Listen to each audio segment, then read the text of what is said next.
So, you want to move to the country and live the off-grid lifestyle. After all, you could have views like this instead of views like this. The idea sounds pretty dreamy, doesn't it? Get yourself some land, build a house, get some animals, grow some food. Who can't get behind that, right?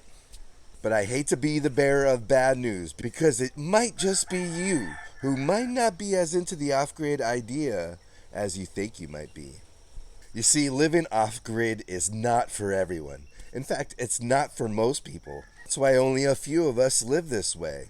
Homesteading may be all the rage these days, but be careful what you get yourself into, because it may just end up being one of the biggest mistakes of your life. There are a ton of things that I really wish I knew before I decided to make the move off-grid. So I'm going to share some of those things with you before you make the leap yourself, so you don't end up saying, maybe I did the wrong thing. First off, do you live in the city or just outside of one and you're dreaming about moving to the country and getting yourself a piece of land? Maybe you should think again about that. The idea of getting away from all that traffic and people with bad attitudes may be what's drawing you to the idea of the country life. But if you ever make it out to the country, there's going to be a lot of things that are going to want to draw you back. You know, I moved from LA to my little off-grid homestead here in the middle of the Pacific Ocean on the big island of Hawaii, where there really is not much. And it was a huge adjustment for me. I quickly missed the easy access to my friends, or just being able to walk to the store. I missed concrete to be able to ride my skateboard on, or bike paths to safely ride my bike. Or how about going to a concert or a movie, or simply not having a commute so far to go to your job? When you live in the country, a lot of that is gone. These are some of the great things that a lot of people who live in the city really appreciate about the city. And when they go to live in the country, it's something that's really hard for them. Life is just a lot slower on the homestead. So you either adapt to it or you end up moving right back. Which leads me to the next thing that I really wish I knew when I moved to my off-grid homestead in the country, was that you better like staying home a lot.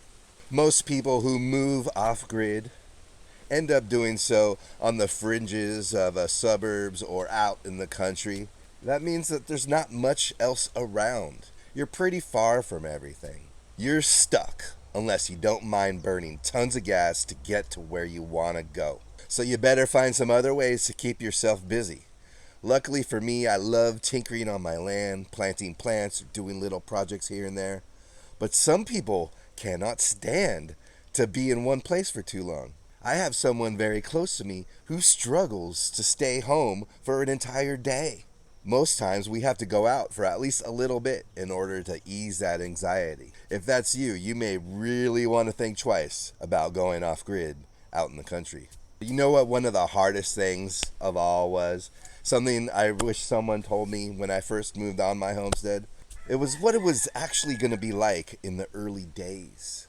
The early days are a real struggle.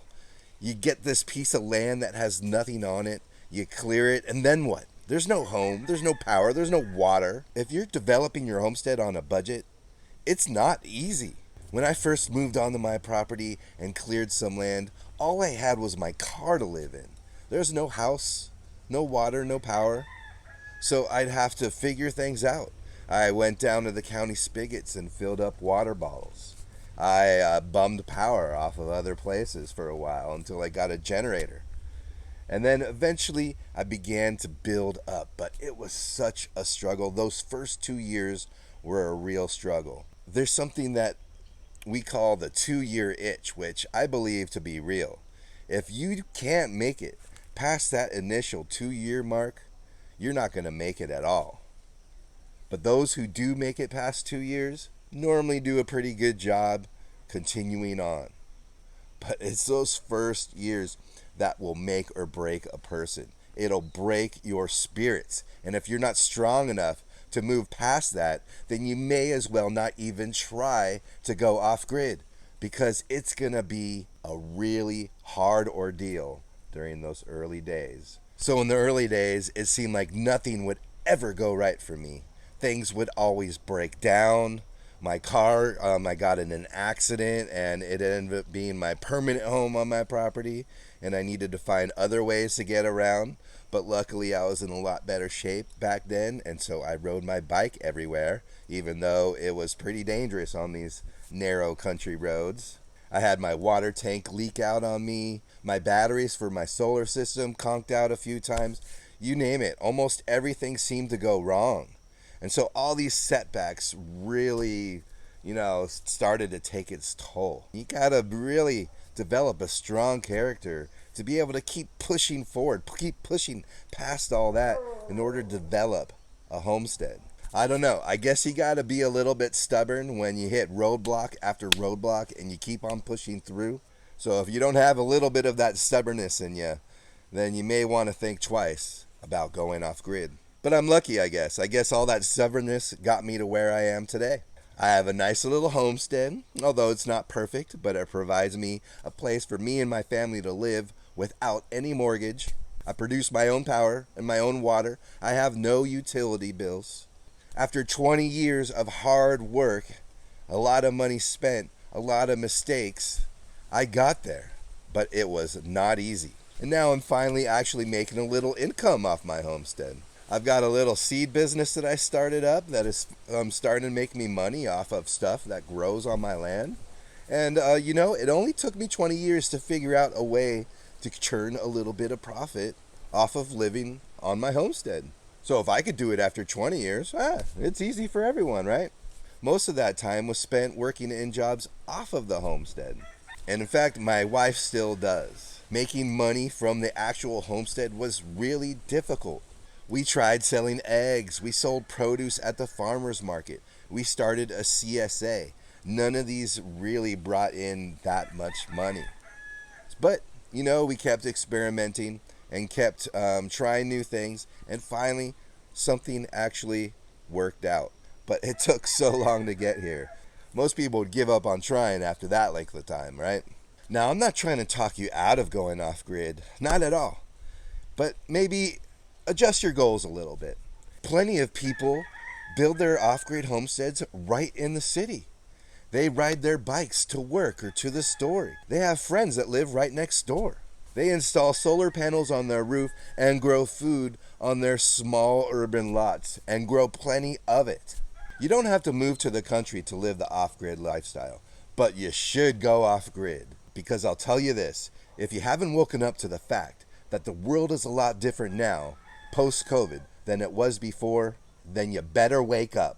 You need to become a producer again because the system no longer has your back. Grow your own food, produce your own power, build your own income wherever you live, and do it now. Whether or not the world outside of us goes to hell in a handbasket, we can take control in the garden.